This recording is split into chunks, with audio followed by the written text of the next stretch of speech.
Alors aujourd'hui, je vais vous présenter la recette du gravlax de bœuf. C'est une recette que j'ai découverte il y a quelques années lorsque je suis allée à une communion. C'est une viande marinée, donc c'est une viande qui va être cuite dans la marinade qu'on va exécuter. Comme le gravlax de saumon, l'intéressant c'est que vous pouvez présenter et un gravlax de saumon et un gravlax de bœuf. Et ça réjouit les papilles, mais des papilles de personnes différentes, ou des mêmes personnes.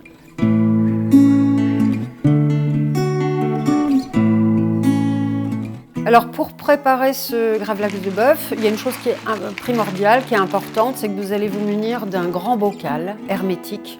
On va y insérer une pièce d'1 kg de bœuf. On va utiliser du sel, du sucre, mais on va rajouter du citron râpé, le zeste de citron râpé, de l'ail, un piment, du gingembre râpé. En liquide, on va donc utiliser la sauce soja qui est déjà salée.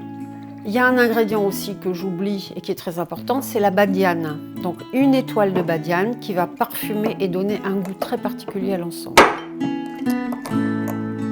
La badiane, il faudra l'écraser. Donc les zestes, le zeste de citron, le gingembre, la badiane, l'ail pressé, tout ça on met dans le bocal.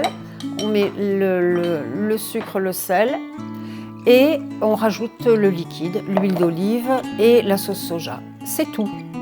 On ferme le bocal de façon hermétique et on va bien secouer l'ensemble, énergiquement, de haut en bas, de droite à gauche. Il faut que l'idée, c'est que la viande trempe vraiment dans ce mélange homogène.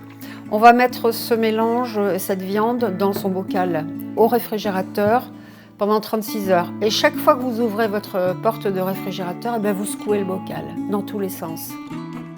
Au bout de 36 heures, on va sortir la viande, on va l'éponger.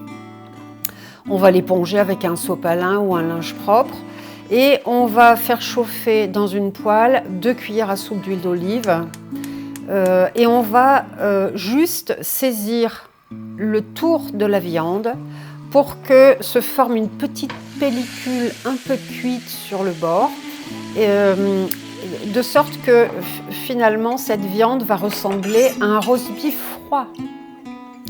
Et ensuite, il vous restera à trancher cette viande le plus finement possible, un peu comme un carpaccio, un peu plus épais qu'un carpaccio quand même, avec un couteau bien aiguisé. Donc maintenant, faites preuve d'imagination pour dresser une très belle assiette. Il ne reste plus qu'à déguster, faire déguster à vos invités. Donc je vous souhaite un excellent appétit.